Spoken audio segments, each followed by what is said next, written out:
오늘은 기독교 변증 마지막 시간이에요. 기독교 변증이란 책을 통해서 첫 번째, 두 번째 시간에는 성경에 대해서 살펴봤고요.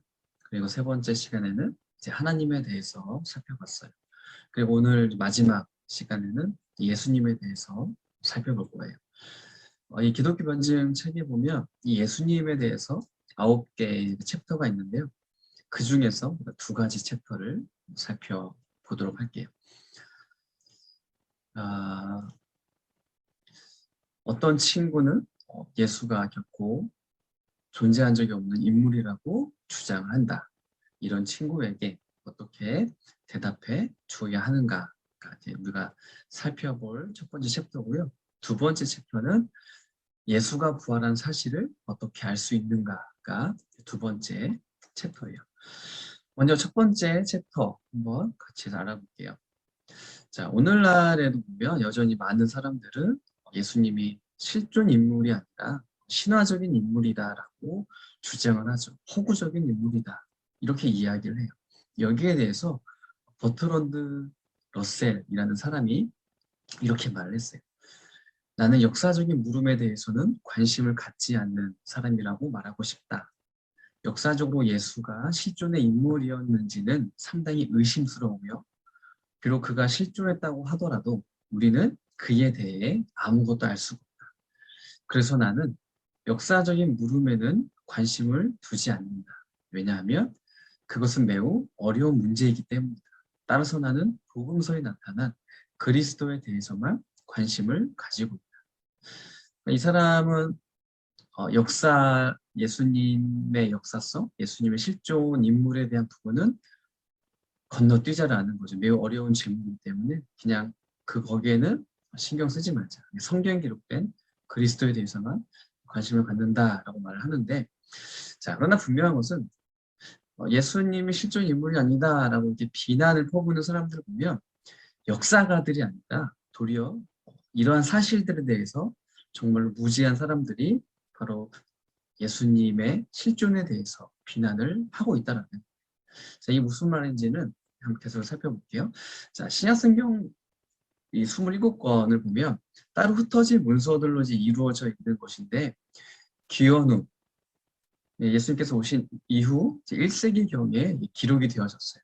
그래서 이런 책들은 예수님의 생애에 대해서 기록이 되어져 있고 또 BC 4년부터 또 AD 90년까지의 그 기간 동안에 이루어진 어떤 기독교 교회의 시작을 담고 있는 책이 이 신약 27권의 책이죠.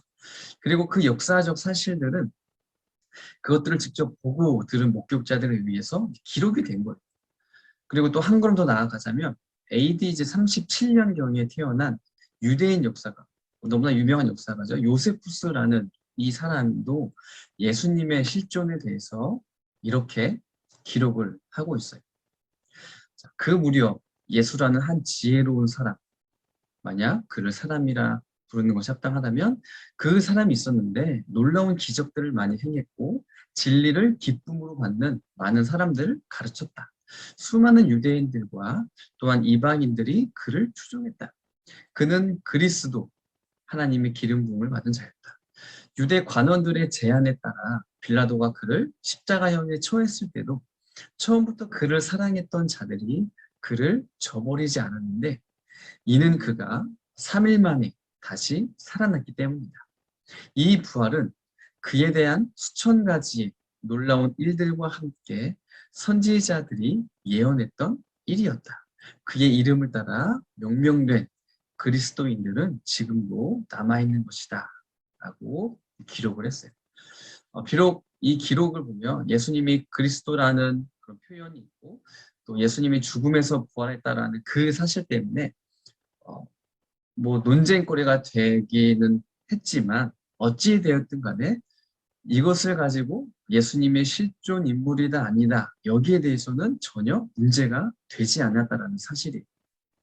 다시 말해서 이 요세푸스의 기록에 보면 예수님은 실존 인물이었다. 이거는 이제 그 당시에 사람들이 다 기본적으로 받아들이는 사실이었다는 거예요. 그리고 그 외적인 부분들에 대해서는 신학적으로 여러 가지 또 논쟁들이 있었지만 예수님이 그 당시에 살아 있었던 사람이다에 대해서는 문제가 없었다는 거죠. 그리고 이 예수님에 대해서 또 기록했던 역사가들이 있는데요. 로마 역사가였던 타키투스도 자신이 기록한 그 연대기에서 그 로마의 황제 네로의 통치를 기록하면서 이 예수 그리스도와 또 로마에 있는 그 그리스도인들의 존재에 대해서 언급을 하고 있죠. 또한 그가 쓴 그 책의 역사라는 책에서도 보면 AD 70년에 예루살렘 성전이 불탄 것을 이제 암시하면서 기독교에 대해서 언급하고 있는 것을 이 세베루스라는 사람이 이제 인용을 하고 있는 거예요. 또 이 예수님과 또 그의 추종자들, 제자들에 관한 언급을 보면 이 외에도 또 로마 역사가 슈토니우스의 글라우디오의 생애, 또 시저의 생애라는 그 책에서 언급을 하고 있죠. 그리고 또 플리니 2세에도 보면 서신들이라는 책에서 예수님과 그의 제자들에 대해서 기록을 하고 있어요. 그러니까 그 당시 로마 역사가들은 예수님이 실존을 했기 때문에 그 예수님에 대해서 그리고 예수님의 제자들에 대해서 언급을 하고 기록을 할 수밖에 없었던 거예요. 왜요? 존재했으니까. 그래서 그리스도인이거나 이 비그리스도인이든지 간에 이 증거를 받아들이는 것이 예수가 존재하지 않았다는 사실을 믿는 것보다 타당하다라고 볼 수가 있는 거죠. 이 증거라는 측면을만 보더라도 역사적 예수의 실존을 부인하는 견해가 얼마나 억지고 또 어리석고 황당한 것인지를 우리가 알 수가 있죠. 역사로는 예수님의 실존을 이야기하는데 그 증거를 믿지 않는 것, 거부하는 것, 이것만큼 말도 안 되는 일이 없는 거죠. 있었던 사실을 없는 것으로 할 수는 없잖아요. 그래서 우리는 고대의 어떤 인물들보다도 예수님의 생애에 대해서 더 많이 알고 있죠. 역사가들이 실존 인물로 인정하고 있는 고대의 그 어떤 인물들보다 예수님의 출생과 삶, 또 그리고 죽음에 대한 많은 것들이 더 자세하게 알려지는 거. 왜냐하면 예수님은 역사적인 실존 인물이었기 때문에 예수님에 대한 기록들, 이야기들이 많을 수밖에 없다는 거죠. 여기에 대해서 또 이제 로드리 덩클리라는 사람은 신약 성경을 펴놓고 그 예수님 당시 자료들을 그러니까 성경 외에 예수님 당시 여러 가지의 역사적인 그런 자료들을 모두 검토한 후에 다음과 같은 결론을 내릴 수밖에 없었어요.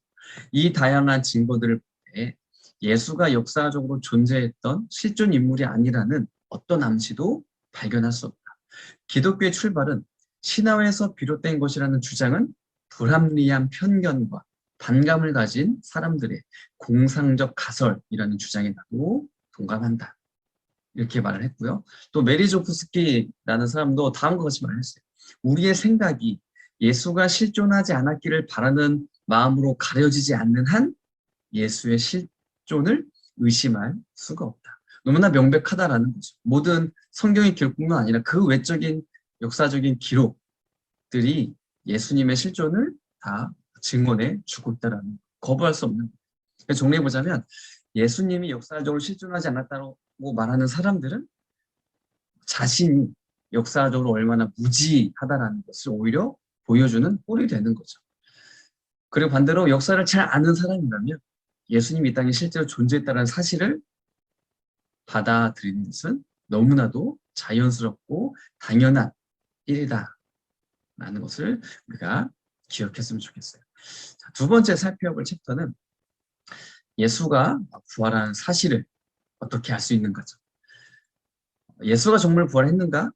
그리스도의 부활의 이 진위 여부는 굉장히 중요한 문제. 왜냐하면 이 예수 그리스도의 부활 여부는 기독교의 그 사활이 걸린 문제이기 때문에 만약 예수님이 부활하지 않았다면 기독교 신앙은 존재할 수가 없죠. 와야 될 수밖에 없는 거예요.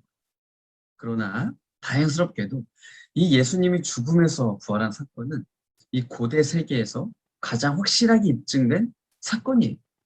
예수님 당시 종교 지도자들은 예수님으로부터 약속된 그 메시아 표적을 예수님한테 요구했죠.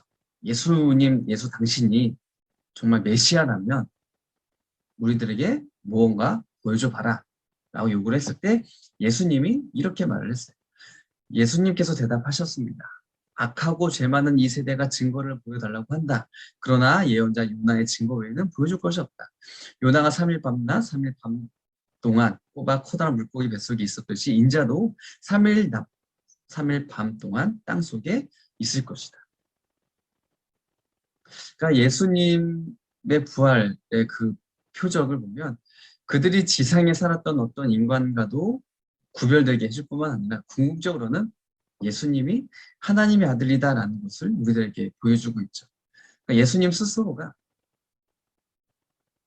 예수님이 살아계신 하나님의 아들이시고 동시에 하나님이시다라는 것을 보여주셨고 또 이 요나의 표적을 통하여서 예수님도 죽을 것이지만 3일 밤낮 동안 땅속에 3일 밤낮 동안 무덤에 있을 것이지만 다시 부활할 것이다라는 것을 분명하게 말씀을 해주셨어요. 그리고 또 이제 십자가에서 이제 공개적으로 못 박혀 돌아가신 후에 부활하시고 예수님께서 40일 동안에 또 여러 지역에 나타난 것을 본 목격자들이 또 이렇게 증언을 하고 있어요. 예수님께서는 고난을 받으신 후 사도들에게 자신의 모습을 보여주셨고 여러 가지 방법으로 자기가 살아계시다는 것을 증언하셨습니다. 예수님은 40일 동안이나 이 사람들에게 나타나셨으며 하나님 나라에 관해 말씀하셨습니다. 그러니까 지금 예수님의 부활하심에 대해서 첫 번째는 예수님이 직접 증언을 하신 거죠. 두 번째는 예수님의 그 부활하심을 목격한 사람들이 예수님 부활하심의 사실이다라고 증언을 하고 있는 거예요. 자, 이 외에도 보면 AD 56년경에 사도 바울은 500명이나 되는 사람들이 일시에 동시에 같은 장소, 같은 시간에 그 부활하신 예수님을 목격했다라고 분명하게 고린도전서 15장 6절에 기록을 하고 있죠. 그리고 그가 기록하는 그 당시에 대부분의 목격자들이 이제 살아있다라고 말을 해주고 있어요. 그래서 이러한 기록들을 보면 그 당시까지도 이제 믿지 않는 사람들에게 도전을 하고 있는 거죠. 왜냐하면 예수님이 정말로 부활했는지를 물어볼 수 있는 목격자들이 그때까지 상당수 살아있기 때문이에요. 그러니까 예수님의 부활하심이 믿어지지 않냐, 의심되냐 그런 사람들이 있다면 목격자들이 있다. 그들을 만나봐라 라고 사도 바울은 강하게 이야기를 하는 거죠. 왜요? 사실이기 때문에. 그 이외에도 또 역사적인 증거 역시도 정직한 탐구자의 의문을 만족시켜주기에 충분해요. 이 부활 사건에 대한 긍정적인 변호뿐만 아니라 반대자의 반대 설명이 불충분한 데서도 우리는 부활 사건은 사실로 입증될 수 있다는 것을 볼 수가 있어요. 자, 부활에 대해서 다른 가설을 제기하는 이론을 받아들이려면 그 부활 자체를 그대로 믿는 것보다 훨씬 더 큰 믿음이 필요해요. 불가지론자 프랭크 모리스는 불가지론자는 뭐냐면 믿지 않는 거죠. 예수님의 부활을 반박하는 글을 쓰려고 애초에 시작을 했어요. 하지만 예수님에 대해서 또 그 당시의 역사에 대해서 많은 조사를 한 후에 이 모리스는 예수님의 부활을 반박하려고 하는 글을 쓰려고 했지만 자기의 입장을 바꿀 수밖에 없었어요. 그래서 예수님의 부활을 믿을 수밖에 된 것에 대해서 이렇게 기록을 하고 있어요. 본 연구는 어떤 점에서 너무나 예의적이고 갑작스러운 것이어서 필자는 이 책이 어떻게 지금의 모습을 하게 되었는지 간략하게 서술하는 것이 좋다고 생각되어졌습니다. 어떤 의미에서 이 책은 달리 어떤 다른 형태를 취할 수 없었습니다. 왜냐하면 그것은 원래 의도했던 어떤 책을 쓰지 못하고 순수한 것과 환경적인 흠에 의해서 다르게 책을 쓸 수밖에 없었던 한 사람의 내면의 고백이기 때문입니다. 사실들이 바뀌어진 것은 아니었습니다. 왜냐하면 인류 역사 속에 그리고 기념비들 안에서 없어지지 않도록 기록되어져 있기 때문입니다. 다만 그러한 사실들에 대한 해석이 바뀐 것입니다. 자, 이 말은 뭐냐면 예수님의 부활을 반박하려고 많은 자료들을 조사했지만 결국에는 이 사람이 인정할 수밖에 없는 거냐면 예수님의 부활은 사실이구나. 이것을 고백할 수밖에 없었던 거죠. 그래서 자신이 그 쓴 책이 어떻게 해서 이렇게 쓰여지게 됐는지 서론에서 설명을 하게 되는 거예요. 이 사람의 마음이 바뀐 거죠. 예수님의 부활을 반박하기 위해서 쓰려는 그 마음이 이제는 예수님의 부활을 증거하고자 하는 마음으로 바뀐 것을 소개를 해주고 있어요. 그래서 이 모리스는 예수님이 금요일에 공개적으로 무덤에 묻혔고 또 일요일, 주일 아침에 이제 시체가 없어졌다라는 사실을 고백을 하고 깨닫게 된 거죠. 근데 만약 예수님이 부활하지 않았다면 누군가 시체를 가져갔다라고 또 여러 사람들은 그렇게 주장을 하고 있어요. 그래서 시체를 가져갔을 만한 사람들이 있다라면 세 그룹이 있다라고 이야기를 하죠. 그 세 그룹이 누구냐?